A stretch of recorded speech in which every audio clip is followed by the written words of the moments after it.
Marhaba! Começa agora mais uma edição do programa Opinião Socialista, o mundo árabe sob a ótica das trabalhadoras e dos trabalhadores.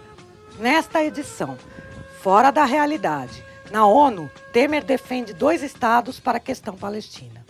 Ainda, em reuniões bilaterais, Temer abre as portas do Brasil a Abbas e Netanyahu. Estados Unidos instalam base militar no Naqab, na Palestina ocupada em 1948. Na Síria, a farsa das negociações de paz. Na Tunísia, protestos contra a lei de anistia. Confira também nosso momento cultural. Agora, fique com a gente.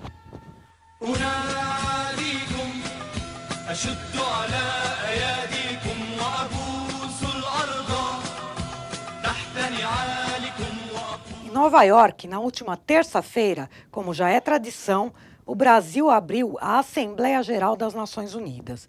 Em seu discurso, Michel Temer manteve a posição que vem sendo afirmada pelo governo em relação à questão palestina. O Brasil apoia, e o fez ao longo do tempo, a solução de 2 estados, em convivência pacífica, dentro de fronteiras mutuamente acordadas e internacionalmente reconhecidas. É responsabilidade de todos dar novo ímpeto ao processo negociador. Elogiado pelo presidente da Autoridade Palestina, Mahmoud Abbas, o discurso na ONU pode ser considerado algo fora da realidade. Essa dita solução, que seria a formação de um Estado palestino em menos de 20% da Palestina histórica, ao lado de Israel, está morta, nas palavras do historiador israelense Ilan Pappé. A conclusão se dá diante do avanço da colonização, ocupação e apartheid israelenses. Ou seja, não fosse injusta desde sempre, já que não contempla a totalidade do povo palestino, aí incluídos os milhões de refugiados e os milhares na diáspora a partir da Nakba, a catástrofe que representou para os palestinos a criação do Estado de Israel em 1948, essa solução está totalmente inviabilizada. A única solução justa é a criação de um Estado único palestino, laico, livre e democrático e não racista. O que, é claro, não virá da ONU ou de Temer, mas da resistência heróica do povo palestino, apoiada pela solidariedade internacional e pelas lutas dos trabalhadores e trabalhadoras em todo o mundo. Muito diferente do que Mahmoud Abbas e sua autoridade palestina, que mantém cooperação de segurança com Israel, têm defendido. Após discursar na Assembleia da ONU, Temer se reuniu com o presidente da Autoridade Palestina, Mahmoud Abbas, e o primeiro-ministro israelense Benjamin Netanyahu, quando os convidou a virem ao Brasil. Segundo informações oficiais, Temer também apresentou ao líder sionista o chamado Programa de Parcerias de Investimentos, que deve aprofundar as privatizações em setores estratégicos nacionalmente. Em resposta, Netanyahu anunciou que visitará Lima, no Peru, em abril de 2018 e que depois pretende vir ao Brasil, quando trará uma grande comitiva de empresários. De olho no mercado potencial, o primeiro-ministro israelense propôs joint ventures com empresas brasileiras, o desenvolvimento de softwares para a indústria automobilística e os projetos de carros autônomos numa parceria entre os 2 países. Temer e Netanyahu discutiram também a possibilidade de criação de voos que liguem São Paulo a Tel Aviv. Quanto ao convite a Netanyahu e a busca de novos acordos militares entre Israel e Brasil, a resposta é fortalecer a campanha de boicote. Campanha que é urgente. Afinal, nos últimos anos, o Brasil se tornou o 5º maior importador de tecnologias militares israelenses. Se Netanyahu vier, o chamado é por uma forte mobilização em repúdio, como ocorreu neste mês na América Latina, especialmente na Argentina. Ocupar as ruas para rechaçar a presença do primeiro-ministro responsável por crimes contra a humanidade. Ainda nesta semana, Estados Unidos estabeleceram a primeira base militar em Naqab, região conhecida como Negev, no sul da Palestina ocupada em 1948.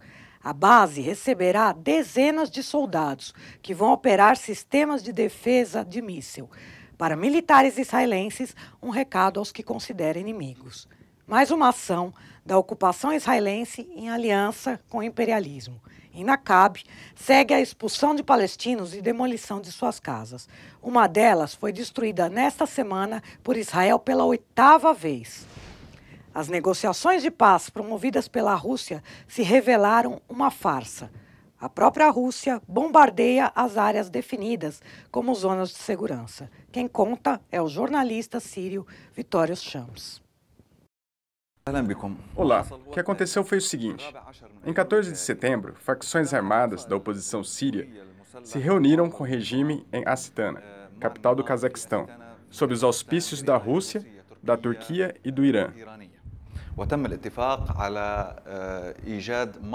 Após estabelecer as chamadas zonas de segurança no sul do país, ao redor de Suaida, Deraa e Quneitra, depois em Guta Ocidental e no norte de Homs, a reunião decidiu limitar os combates em Idlib, Alepo e Latakia.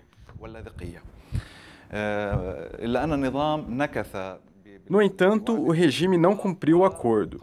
Em 16 de setembro, 2 dias após a assinatura do acordo, ele bombardeou Idlib e o norte de Hama. O foco dos bombardeios foram os hospitais, os centros de saúde e ambulâncias. É isso, obrigado. Obrigada, Vitórios. A população tunisiana volta a tomar as ruas contra uma lei de anistia aprovada pelo parlamento tunisiano. O movimento chama-se Manish Msamer, que quer dizer não perdoarei. É o que informa a nossa correspondente, Nauris Belili, direto de Tunis.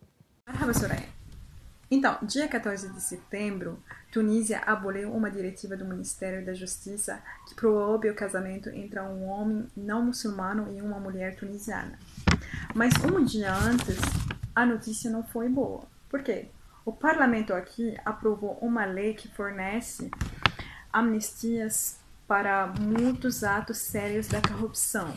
Então, por um longo tempo aqui o governo usou os direitos progressistas das mulheres como uma fachada para distrair a população das políticas repressivas do governo. No entanto, os protestos populares não pararam e as manifestações do movimento Manish Msamer Eu Não Vou Perdoar eram em todos os cantos do país. Mas a questão agora, o que esperamos ainda deste governo que mostrou suas claras intenções de restabelecer um governo corrupto? Obrigada e bom dia para vocês. Obrigada, Norris.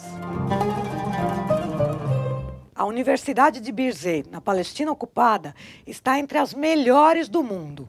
De um conjunto de 26 mil instituições de ensino existentes, aparece em importante ranking como uma das 950 primeiras. Na Palestina, os índices de escolaridade são dos mais elevados na região, apesar da ocupação e apartheid israelenses. Onde todos os direitos humanos fundamentais são violados, educação também é resistência. Esta foi mais uma edição do programa Opinião Socialista Mundo Árabe sob a ótica das trabalhadoras e dos trabalhadores. O programa vai ao ar sempre às sextas-feiras, às 14 horas. Você pode entrar em contato conosco através da nossa página no Facebook. Obrigada. Shukran. Saura Ratanasser. Revolução até a vitória.